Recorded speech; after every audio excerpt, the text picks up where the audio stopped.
Hey, North Dakota, Rob Port here. And I'm Chad Oban. You're invited to a special live recording of Plain Talk on Wednesday, February 19th at the Peacock Alley in beautiful downtown Bismarck. We'll be interviewing special guests, reacting to the latest headlines, and answering questions from the audience. Admission is free, so plan to arrive early to grab a great spot. The reporting kicks off at 6 p.m., and after the show, Rob and I will stick around if for some reason you want to meet us. That's Wednesday, February 19th at Peacock Alley in Bismarck, starting at 6 p.m. We'll see you there. Love staying informed? Subscribe now and get unlimited access to local news, weather, and sports for just 99 cents a month for your first 3 months at inforum.news/join. Read every story, listen to every podcast, and download the apps that keep you informed and on the go 24 hours a day. So head to inforum.news/join right now to subscribe. What are you waiting for? Get 3 months of local news for just 99 cents a month at inforum.news/join.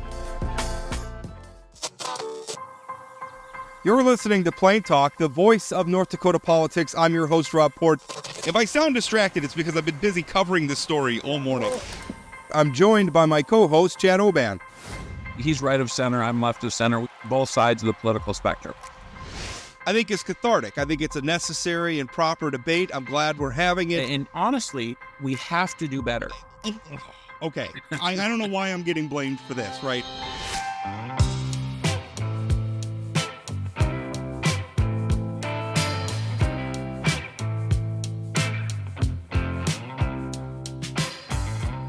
Welcome to Plain Talk. Happy to be with you. And I got to tell you, I got to start off with a little bit of, I guess, what's personal news that's relevant to the interview we're about to have. And I wasn't planning on it being personal news, or I mean, this wasn't a part of the agenda. But you know, not long ago, I wrote a column about a gentleman in Dickinson who's been using the public comment sections of the city of Dickinson's public meetings to engage in anti-Semitic conspiracy theories. I wrote a column about it under the headline that you have a right to free speech. You don't have a right to an audience, because obviously that poses a challenge to these local governments. On one hand, they absolutely want to be open and they absolutely want to get public comment. On the other hand, does everybody at the meeting, people who are there to weigh in on ordinances or taxes or all the other prosaic business that these local governments tackle, do they have to sit through ugly anti-Semitic tirades that really have nothing to do with the city of Dickinson's business? It's a quandary. I wrote about it. Anyway, there was a meeting and the video got cut off. So but what's been related to me is that, apparently he mentioned me by name. Apparently there's an effort online to dox myself, some other members of the media, and put our personal information online. So our first interview today is with Steve Hunegs. He is with the Jewish Community Relations Council of Minnesota and the Dakotas, and we invited him on to talk about comments made by State Representative Nico Rios. He's a Republican from Williston, where Representative Rios went online and posted about, in the context, obviously, President Donald Trump is making some pretty dramatic decisions concerning trade policy with our neighbors in Canada and Mexico. It just so happens that the president of Mexico is of Jewish heritage. And Representative Rios went on X, formerly known as Twitter, and posted wondering if maybe the CIA could overthrow that Jew president in Mexico. And I should actually pull up the X account before so I could do a direct quote, but I'll introduce our guest, Steve Hunegs. Steve, welcome to the program. Thanks for being on.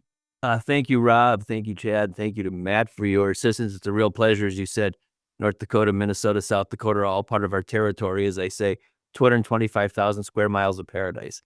It's my great fortune. And thank you for your courage, Rob, in writing those stories and exposing the gentleman in Dickinson, as well as Representative Rios and his ugly, unfortunate comments. Yeah, despite what people may be reading online right now, I'm not Jewish.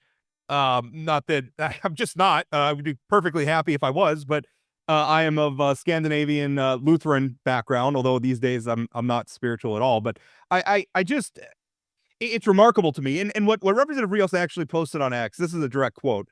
He wrote, "When some third world leader wouldn't go along with Clinton, Bush, Obanga," I don't know why he misspelled former President Obama's last name, but he spelled it Obanga. He continues, the CIA would just start a color revolution and overthrow them. Wonder if the CIA would help Trump overthrow and kick this Jew out of power in Mexico. Probably not. Can Doge Elon do this? LMAO. Steve, what was your reaction when you read that?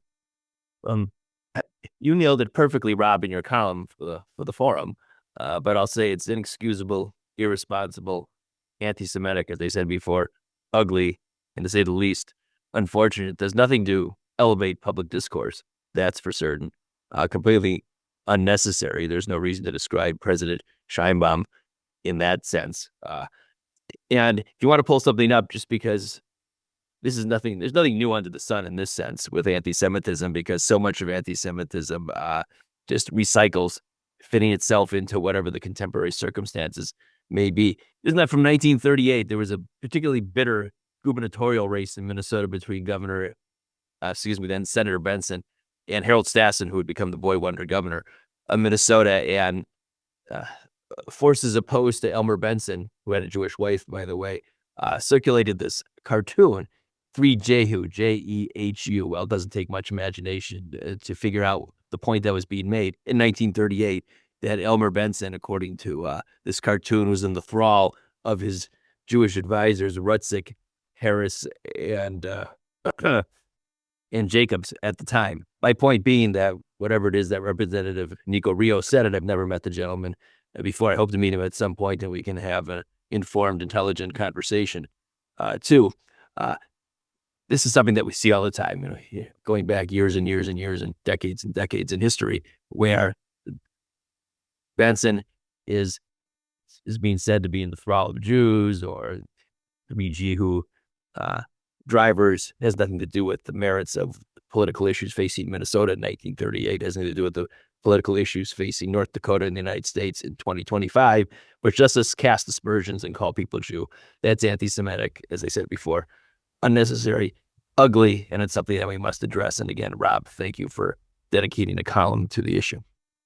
Steve, this is nothing new for Representative Rios to say completely derogatory things about groups of people. And frankly, I'm frustrated that Representative Rios is still sitting in the state capitol and part of the Republican caucus, because I don't think most normal Democrats, Republicans, independents accept this kind of thing. I mean, this is just unacceptable. It makes my state that I love look very, very bad. And it frustrates me. He responded to these columns by saying, well, she is a Jew and it was a joke, and Democrats don't get jokes because Democrats want to cut off the genitals of toddlers.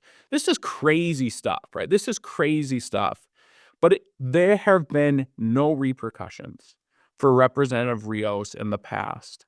How do we get people to understand that we can't have these kind of comments in the public by our elected officials, that we can't elect people like this? It feels like he just gets to do this. He's happy right now we're talking about him. And that's sort of the world we live in. So what would you say to that?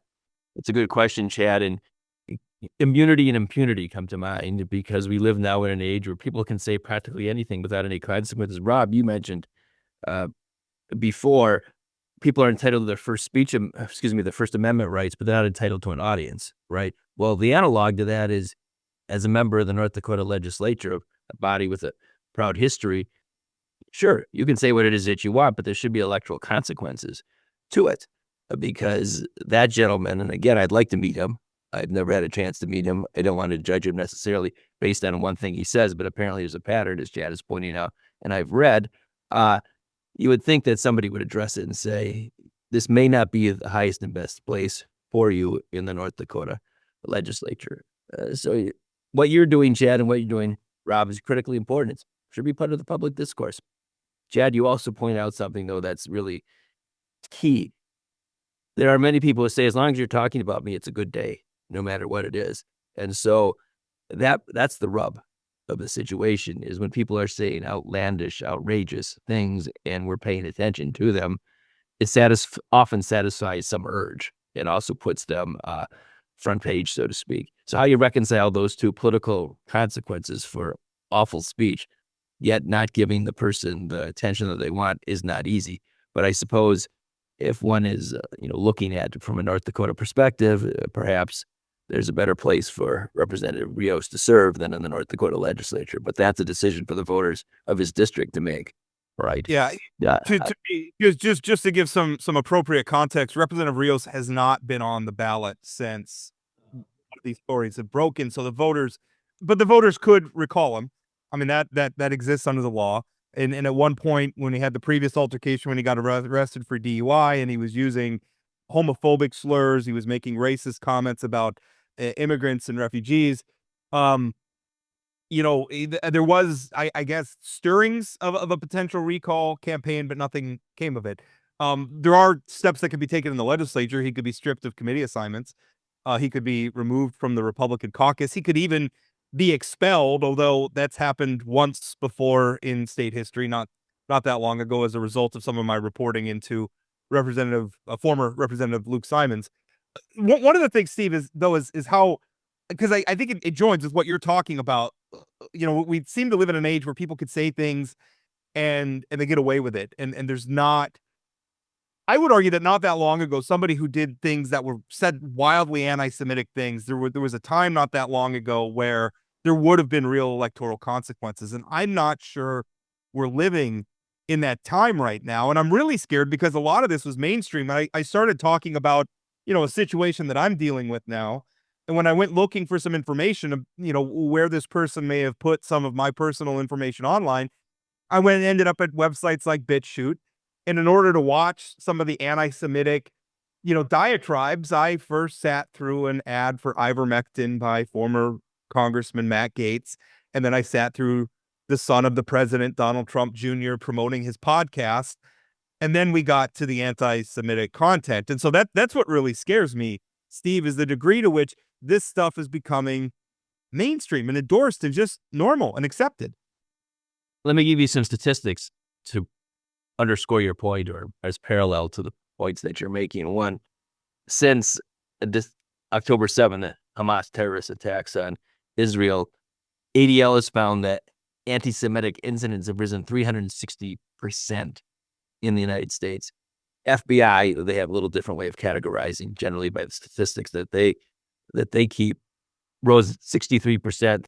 That was information that they released on September 24th. So since 2023 over 2024, ADL, in its global assessment, found that 46% of adults worldwide hold significant anti-Semitic beliefs. And then campus-wise, Hillel and ADL just released, like last week, statistics about what Jewish students on campuses are facing. It says 83% of Jewish United States students have experienced or witnessed anti-Semitism since 10/7 on their campuses. To say the least, those are sobering numbers. And, to connect it to, Representative Rios says, oh, it's, as you say, it's a joke. I'm not meaning it. Everybody take a deep breath, chill pill, whatever it is. But the danger of it is it plays into a zeitgeist, the climate that we're seeing. But you ask, Rob and Chad are asking a good question. What do we do about it? Right. Well, I think it's an old sort of expression, but it's true. Try to have good speech, drive out bad speech too. Right. That's sort of the essence of our First Amendment, is not censorious behavior, but let's add to the public good by what it is that we do. Our organization, that's something that we try to do. And I'll get personal for a minute, and maybe you should know my grandma, Marion Manya, as she's referred to in the Adriatic, came over in 1921 from first Poland via England and Southampton. And where did she find a home? In Fargo. Where did she find a home? In the Fargo Public Schools. Agassiz High School is where she graduated. I have her report cards. And what Fargo and Agassiz did for her, a little Jewish girl from a large family, fleeing pogroms and starvation and the brutality of the end of the First World War, and found a home in Fargo. And that's really an important American story, and you can multiply that hundreds of thousands and millions of times to people of all religions and ethnicities in the United States. But that's my grandma's story and how she found a home in Fargo. But my grandpa Sam also spent time in Fargo. So this city and this state means a lot to our family. That's a nice story to tell, right? When we're hearing all sorts of opposition to immigration and anti-Semitism and racism and what you have. And let's remember our roots. And in my family, our roots run through Fargo, North Dakota. And the opportunity, and particularly in my grandmother's case, to receive a public education, learn English, came from a home where they spoke Yiddish, right? And what a transformation that was in her life. I want to pull up something else too, talking about the importance of programming and teaching. Williston, of course, way out in northwestern North Dakota. I don't have to tell anybody on this show, but you can pull up the picture of, we have a relationship with Williston High School over the years, and had a chance to bring Nick Winton. Nick Winton's father was Sir Nicholas Winton. There it is on the left side, right? He tells a story of his dad who saved 686 Czechoslovakian Jewish kids by the kinder transport through just his own means, right at the edge of World War II. Point was, we had an opportunity with the Williston community, and then with the Williston High School, you can see all the kids in the class. It's not the world's greatest picture. I took it necessarily. Nick is there, and that's, again, the son of Sir Nicholas. When, if you can see it, it's almost impossible to see here, but it's actually from when Sir Nicholas was on British television, and they surprised him by bringing out many of the people who were just children who he helped save. You can see the movie One Life, which dramatizes all the things that Nick Winton did, Sir Nicholas, including appearing on this television show. But the point being, bringing information to people, programming in Williston, North Dakota, how wonderful that was. A kind of funny side note, the son, Nick, or Nicky as he likes to be called, what did he want to see most in life? He wanted to see bison. So that was no problem in Williston, North Dakota. So we went to Theodore Roosevelt National Park, and he saw the bison he could possibly want in November 2022. What a wonderful experience.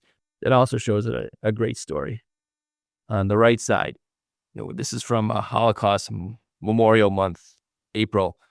I think it was April 2016. You see General Dorman, the immediate past, the Adjutant General of the North Dakota National Guard, General Johnson's predecessor. And we have a long-standing relationship with Bismarck State College, as well as the North Dakota National Guard, about commemorating the Holocaust. And that gentleman right there is Bob Bain. Bob was a member of the 89th Infantry Division, crossed the Ryan in plywood-bottom boats under intense fire, and fought all his way to the end of the war. Well, Mr. Bain was there when the 89th Infantry Division helped liberate, I'll put that in quotation marks, the Ohrdruf concentration camp, which was the first concentration camp discovered by American troops. And he was so proud to participate in this event, and that's why we call him a liberator. And these are the people that we have to remember in history. I looked this up yesterday. There's about 60,000 surviving veterans of the Second World War out of 16,300,000 that served in our country. There aren't many left. Bob passed away a few years ago. But as we're thinking about our country, let's think about our past and the greatest generation and what those folks did. So we have all the freedoms that we have today, including the First Amendment freedoms, which we're talking about on this show. And then just go ahead. I'm sorry, Chad. Oh, Steve, thank you for sharing those stories. They're wonderful, and I hope that listeners can see those pictures. But I want to pull back a little bit. We've been talking quite a bit about Nico Rios and sort of the far right anti-Semitism, but this isn't something that just the far right has an issue with. I think we've seen over the last several years, my friends on the far left have been showing some really, really ugly things as well. Not in North Dakota, more nationally, but can you talk a little bit about how this isn't just like one party or one segment of a party who is doing this stuff? Thank you, Chad. It's a great segue to an important point. And that is sort of a horseshoe theory of anti-Semitism, right? Where the far left and the far right meet is us and the hatred of Jews. Okay. Generally on the far right, it's conspiracy theories, and maybe Representative Rios is trafficking in that to some extent. On the far left is generally intense hatred of Israel, right? And, you see it any number of places. People, maybe it was Rob or Chad or both of you, making the point that things that once people would not say in public, people now feel, quote, liberated to say. And you can't imagine. Thankfully, it appears that the campuses in North Dakota have been far quieter. But at the University of Minnesota, demonstrations, vandalism, saying things like "death to Israel," "death to Zionists," right? "Glory to the resistance." In other words, October 7th, right? Uplifting, so to speak, terrorists, idolizing them, right? All of this is blood curdling in that sense, right? One can have deep divisions about conduct of Israel. All you have to do is read the Israeli press every day, right? But not engage, not descend into pure Jew hatred and wishing for the destruction of Israel. And it's very corrosive of our public discourse. And you talked about the statistic, or I talked about the statistic about 83% of Jewish kids on American campuses facing anti-Semitism of one sort or another. Well, the high percentage of that is related to Israel, right? Rabbi Sachs, late chief rabbi of the United Kingdom, a prolific author, brilliant man, deeply knowledgeable, but he also had the genius of sort of reducing complicated subjects to their essence. And he used to say, anti-Semitism, why anti-Semitism after all these years? He used to say, anti-Semitism first was about Jews and the way they viewed God as people who were monotheists. Then Jews were hated for their race, or the awful race theories of Nazism and white supremacy of that time. And then Jews are hated for their state, Israel. So it morphs into different pieces, but so much of anti-Semitism has long-standing staying power in classic anti-Semitic tropes, conspiracy theories, or now hatred of Israel. But it's all of our responsibility to address these, and that's significantly part of our work. But I want to say, and I'm conscious of time too, that our work, JCRC's work, is far more characterized, I'll use a fancy term, philo-Semitism. That is, people who want to partner with the Jewish community, work with the Jewish community, and vice versa too. A good example of that is, don't have to pull up the picture, is our democracy project with Concordia College, such an intellectual leader in the Red River Valley, and what we did with Malice Towards None, with Concordia College and with Senator Heitkamp and Governor Schaefer, bringing together Republican and Democrat to talk about this very issue. And that is elevating the public discourse, because we all have a stake in it. And it was a very successful event. And it's something that you can find online, and hopefully will have some staying power. To my dear friend Michael Chan from Concordia, and their Center for Religion and Faith, where it was an important part of that work. And again, Senator Heitkamp and Governor Schaefer, former President Bill Kraft, and current President Irvin, too, all part of it. Well, that's certainly something I think that is important, in that, you share, obviously you have a Jewish heritage that's unique to you, and you shared the story of your family coming over.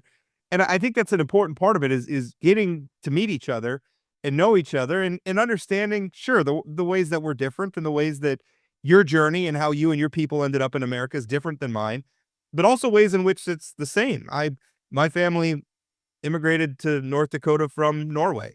In fact, in North Dakota, it's not exactly seen as a hotbed of diversity, but you got to realize that the oldest mosque built in the United States was built in Western North Dakota. So their Muslim people have a heritage here as well. And we all came here from somewhere else. We all have unique stories, but in a lot of ways, they're not that unique. In a lot of ways, they're very similar. And we should celebrate. We're all just people at the end of the day. And, some people are bad people, and most people are good people. And that's all it is. It's just, and you're right, though. I think a lot of this is just very old tropes. You drill down on some of the rhetoric now, and you find the same old things about blood libel. You find the same old things about international conspiracies and people controlling certain things. They never seem to go away. And I guess the only thing, not wanting to dismiss, its relevance as pernicious and persistent slurs on Jewish people, but also recognizing that they're handy political tools for people who can't win their arguments through logic and reason. So, why are we struggling economically? Well, there's not a simple answer is, let's scapegoat somebody who's different from us. And certainly the Jewish people aren't unique in being scapegoated in that way. So it's just, I don't know. It's ugly. And I don't know. I don't even know what I'm trying to say because it's such an ugly, stupid thing. And a lot of times I look at it and I look at the people and like, you seem like an intelligent person. How can you be convinced by this? How can you be taken up by this? And yet it happens over and over again. And right now, it feels like it cycles up, but it cycles down. And right now we're very much in an up cycle. And it's true. it's a difficult thing to grapple with because sometimes, I mean, I love, I like history, and you read about some of the things that happened in, even in America, Charles Lindbergh and the America First movement of that time and Henry Ford. And you think, well, we're past that now, except we never really are. And the means of disseminating information are even more personal and broad. You talk about the Lindbergh speech of September 11, 1941, to probably the most anti-Semitic speech ever given by a prominent American person to millions of people over national radio and given in Des Moines. But yes, that was the danger of that time. If you pull up, because it's such a good story, because this was at the 50th anniversary of the Nostra Aetate, which was the Vatican document that theologically reset relations between Catholics and Jews, hugely important in combating anti-Semitism. We commemorated in Fargo with Bishop Volda coming to the synagogue and participating in the service on a Shabbat, on a Saturday, on a Sabbath, to commemorate the importance of the Nostra Aetate. And that was 10 years ago, and we're starting another cycle of commemoration. But to have been in the synagogue with the bishop and to hear his words addressing the Jewish community was a wonderful moment of passion and a moment, and something that's important for the life of this community and all communities. The point is, we can all change. We can all address the past. We can look to the future, especially if we absorb the lessons of the past. And that's sort of the secret of the strength of the Nostra Aetate and the Protestant analogs to it is exploration and coming to grips with, say, embedded theological anti-Semitism and going beyond it, right? And something that we can all do. And I'm just out of that moment that we had in Fargo. I think it highlights the importance. Yeah, I think it highlights the importance of works that your group does and everything, because it's easy to think, we beat the Nazis, so it's over. We don't have to worry about that anymore. But it's not true. We always have to worry about it. We always have to work on the bonds that tie us all together. We all have to work on being good neighbors all the time. That work is never done. Steve, I thank you so much for your time today. Really appreciate it. Thanks, Steve. Thank you, gentlemen. This episode is presented by Dakota Resource Council. For nearly 50 years, DRC has worked across North Dakota to protect our land, water, and future. Dakota Resource Council has definitely been shaping policy at the local, state, national levels. What role does DRC play in shaping that policy? The industry is talking to people one at a time, and what DRC does is organize local groups and listen to people, and our voices are heard. Become a member, volunteer, and take action, or donate today at drcinfo.org. All right, welcome to the second half of Plain Talk, and now we're going to be talking with Cody Schuler. He is with the ACLU of North Dakota, South Dakota, Minnesota, right? I think North Dakota, South Dakota, Wyoming, but yeah, North Dakota. Wyoming. I forgot I forgot the state. Weird that Wyoming's stacked on.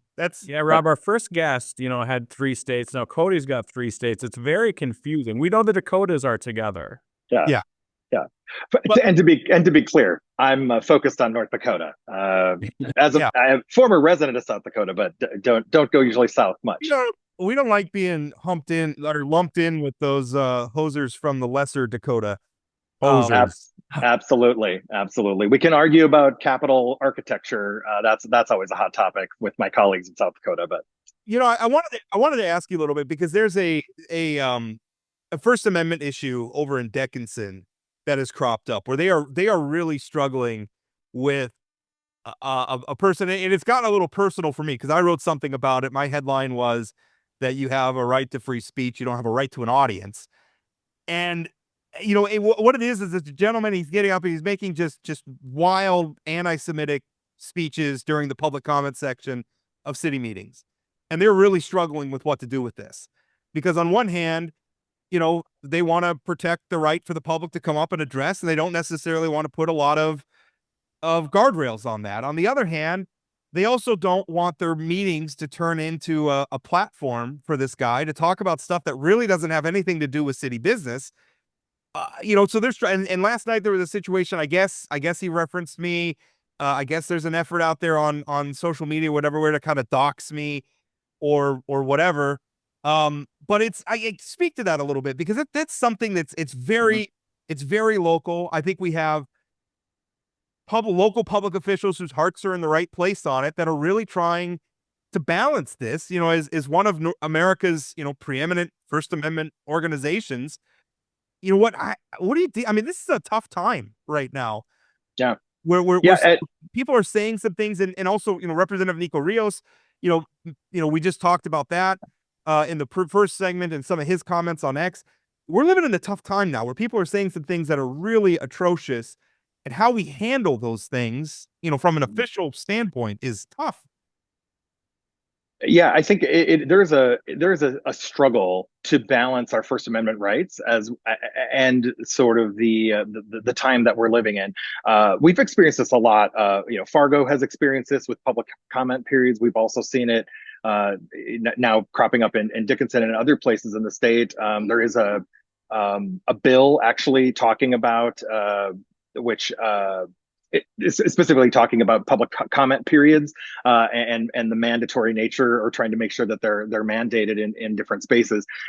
We have the town hall is the preeminent place, from the time of the founding of this country, where people can come and air their grievances, talk to their elected leaders, and should have that right. I mean, so you can call an elected leader, but sometimes that elected leader doesn't respond, right? And you can be able to go before the city commission or the county commission and express your views. And at the same time, business needs to be done. And the First Amendment does not protect us to just go hog wild, right? The old adage of not screaming fire in a crowded theater. And so when I think we come to this piece, Rob, we have to balance, and city leaders, elected officials in these meetings, they have every right to set the agenda and to set the parameters of public comment.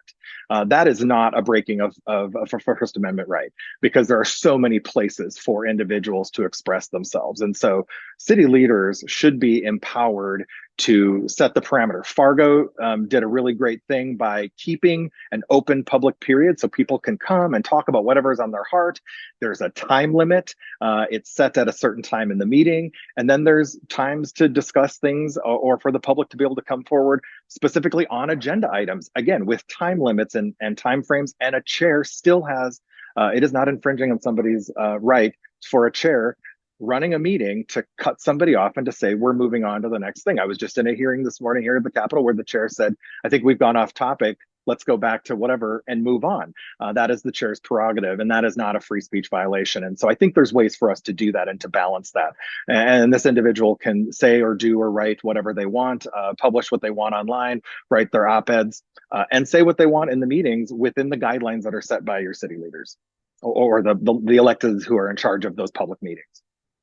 Cody, I think your organization is at a really unique time right now in North Dakota because of what we're seeing in terms of, I referred to it a couple of weeks ago as big government Republicans who want to control what I read. They want to control what I pray. They want to control in public buildings that what the religion is. Hell, they have a resolution that says Christianity is the religion of the land in North Dakota. Can you talk a little bit about what you're seeing this session in terms of, it really feels like there's a creep from the government into a lot of aspects of our lives, in libraries, in the 10 Commandment bills, those kind of things. Can you just talk, and I know that's a broad question, but it just feels like there's so many things where the government is creeping into our lives. That's your job, right? To protect our civil liberties. Can you talk about what you're seeing this session? Yeah, I think more than any of the past sessions. I mean, last session, I think there was a lot of, we really focused, there were lots of anti-LGBTQ and other aspects of sort of quote unquote morality, and including books, et cetera. And so we saw a little bit of a preview of it. I think this time what we're seeing is a more overarching piece. So at the ACLU, we are nonpartisan and nonprofit. And so we are here to protect and defend and advance people's civil liberties. And as a part of that, what we're seeing in this legislative session is very much legislating, or an attempt to legislate, morality or guide rules. And I can really sum it up, and this isn't to go over attacking any one politician, but the minority leader last session, when asked, the majority leader in the House last session, when asked about that sort of balance of local control, it was around one of our book bills. The leader said, "I agree on local control as well, except for when local folks aren't doing their job." And so that was really an interesting moment to me. And that's more of a paraphrase than a quote, but it really did shed light on that there is an aspect of at this state level where we are trying, or where there are some who want to make sure that their religion or their views set a baseline for how we're functioning in our society. And that's really problematic, because our laws need to work for everybody. And it is at a borderline, would say, or at a baseline, it's not respectful of basic civil society to not respect someone else, to say, well, it doesn't matter if you're Christian or not, but we're going to set the baseline as Christian. That is not a part of who we are. And I don't want to get into founding fathers and were we a Christian nation or not. Our laws, our court precedent, our Constitution all have established that. You and I have a right to coexist and to think and believe and act freely. And so it is disconcerting to have all of these bills, and it's probably taking up the most of my time this legislative session. One thing that's cropped up recently, the Trump administration issued an executive order trying to end birthright citizenship, and immediately ended up in the courts. Now, our Attorney General Drew Wrigley has filed a brief in support of that executive order. Your organization has been critical of that. I have to admit, the birthright citizenship thing is something that's a little tough for me, because on one hand, I realize the only reason I'm a citizen of the United States is because I was born here. I never took a test. I never had to swear an oath or anything. I was born here. I was given a birth certificate. I'm an American. And the same is true of the people that we're talking about. I mean, their parents may have come here illegally, but they're here because they were born here. But on the other hand, I mean, it is hard. Our federal government has not been enforcing immigration laws. The border is a mess. Our policies are a mess. And I think I want immigration, but I want orderly immigration. And, it feels a little bit like cheating the system. But on the other hand, I don't think Trump's executive order, where he just, issues a executive fiat and just does it for us, I don't think that respects the balance of powers, the process at all. But tell us a little bit about that issue from the ACLU's perspective. Mm-hmm. Well, first of all, the president's executive order, in the perspective of the ACLU and many other organizations, is unconstitutional.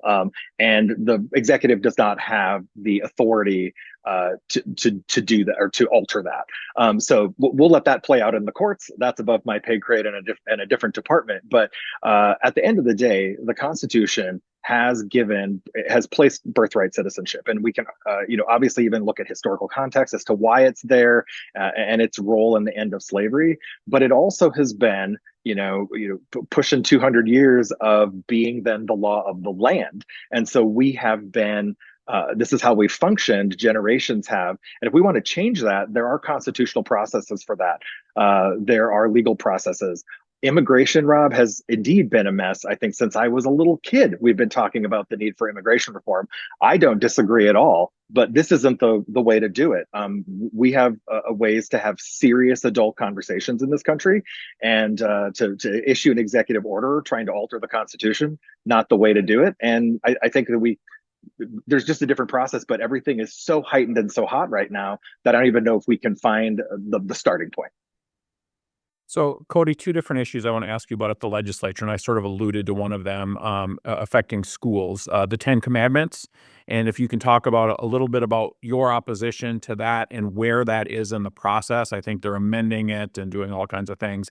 And then there's also a bill that mandates the Pledge of Allegiance that's said in schools. Schools already have the ability, if they want to do the pledge without mandating it from the state. Can you talk about your concerns with, and by the way, the Pledge of Allegiance, I'm all for it. But I think forcing people to be patriotic is about the least patriotic thing that you can ever hear. So can you talk about those two things and sort of how you guys are feeling? Yeah, well, I'll start with the Ten Commandments because that was sort of where we started this session right out of the gate, and that is that it is already is in law that schools already at a local level can make a decision whether to hang the Ten Commandments or not as a part of a historical display.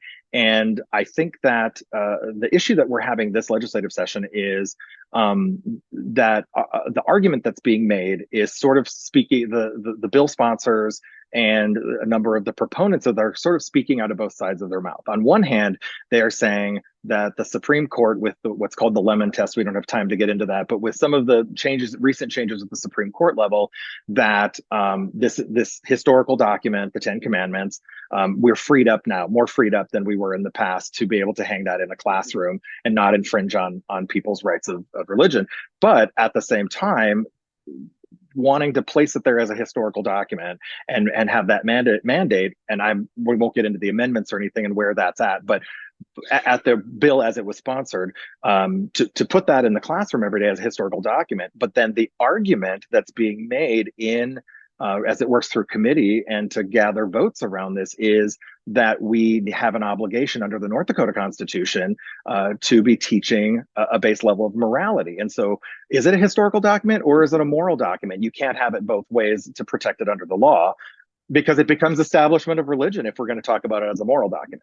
To me, it becomes a problem. I don't have a problem with it being taught as a historic document. I don't have a problem talking about its influence on our laws and the people who founded our country and everything else. That's 100%. My problem is when we take it out of the textbook and we slap it up on the wall as a statement of a moral statement, which not everybody subscribes to, which by the way brings us to another topic where Representative Rios has a resolution.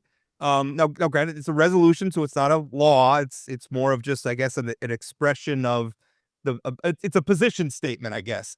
But it expresses the sense of the state of North Dakota that Christ is king over the whole world, which is certainly something that Christians believe, and not something that our Jewish friends or our Hindu friends or our Muslim friends or our atheist friends believe. But I don't understand, like, that it seems to be very clear. The North Dakota Constitution, the United States Constitution, says pretty explicitly we're not to elevate other religions over the others. So I'm always fine with including religion in the public space. It's part of who people are. When people are in the public space, they bring it with them.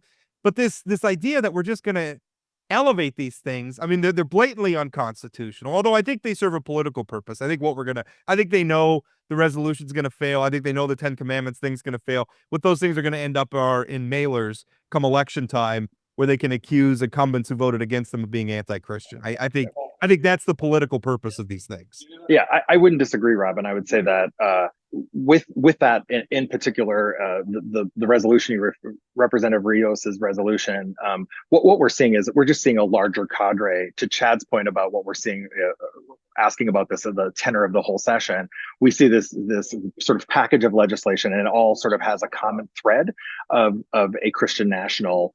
We're making decisions about everything from bathrooms and who can go to the bathroom where, et cetera, revisiting that from last session, all of them with lots of religious arguments behind them in making these laws. And so therefore, clearly, there's a Christian nationalism slant. And I would say to that point, Rob, it is, I think, a little bit of a religious test. I think that's part of the purpose of it.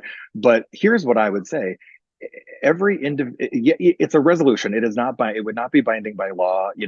Question as to whether it would violate the establishment clause of the Constitution or not. Okay, again, that's above my pay grade. But at the end of the day, any individual who votes for or supports this law is saying publicly by casting their vote that they are interested in a Christian nationalist agenda.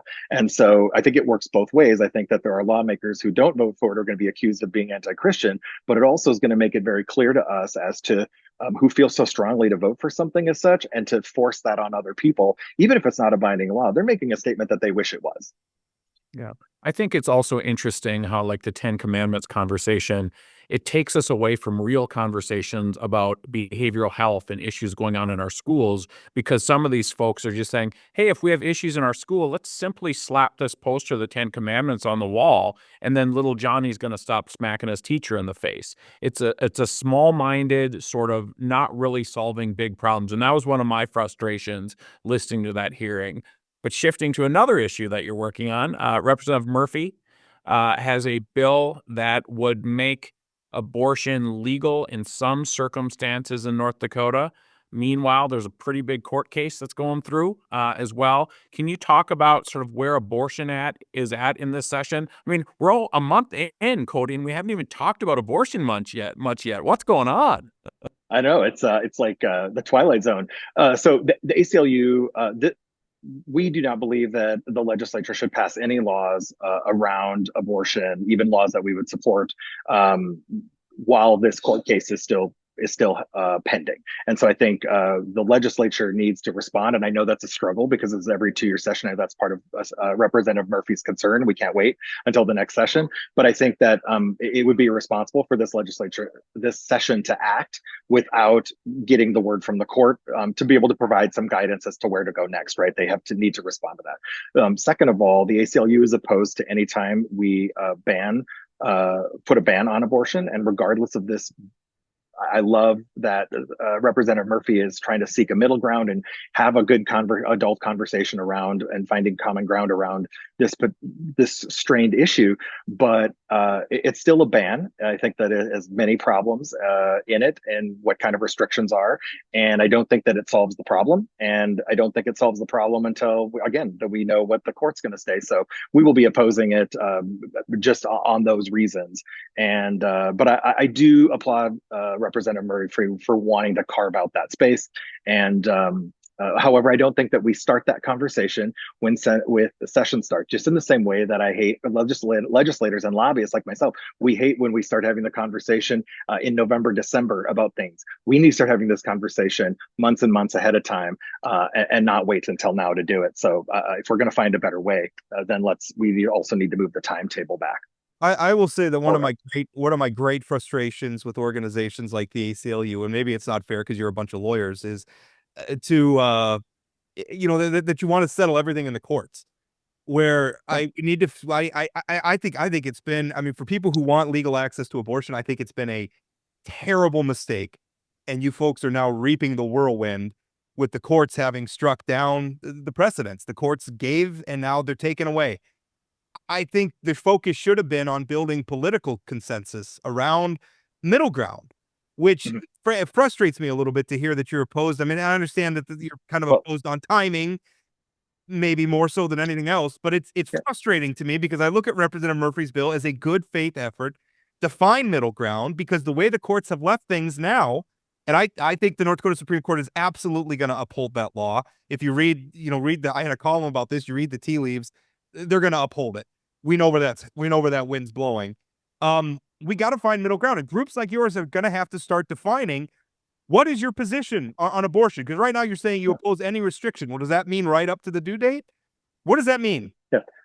So, well, we could get into the nuances of that, but Rob, I can't disagree with you. I think that you're exactly right. We have relied upon the courts, and I think that's been the ACLU's reputation. We, our online store sells lots of we'll see you in court T-shirts. I've used that phrase more than once as well. But I think you also have to understand, and maybe it's just something we haven't seen here. I'd like to I'm so glad that you asked this or mentioned this, because there has been a shift at the ACLU, particularly even before the first Trump administration, but even definitely after 2016, in balancing out the ACLU's mission between the high emphasis of what we do in the courts and what we do on the advocacy side.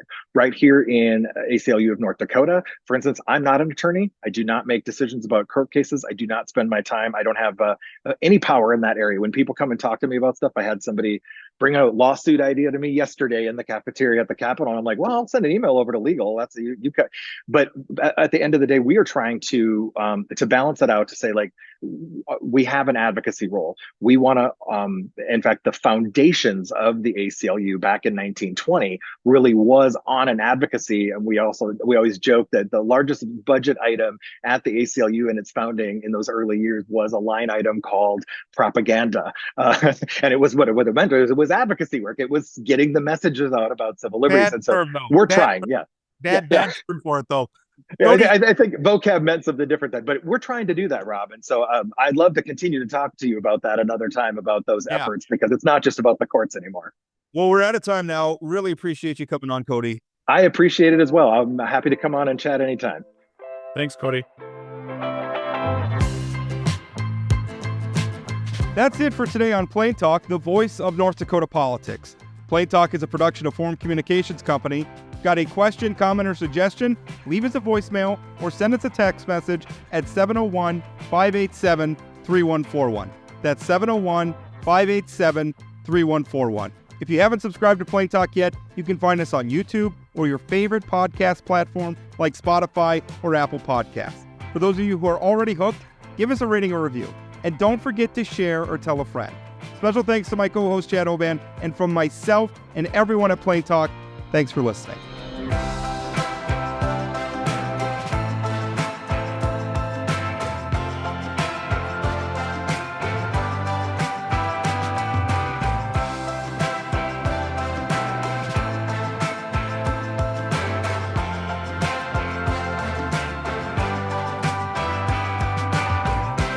We don't like being humped in or lumped in with those hosers from the lesser Dakota.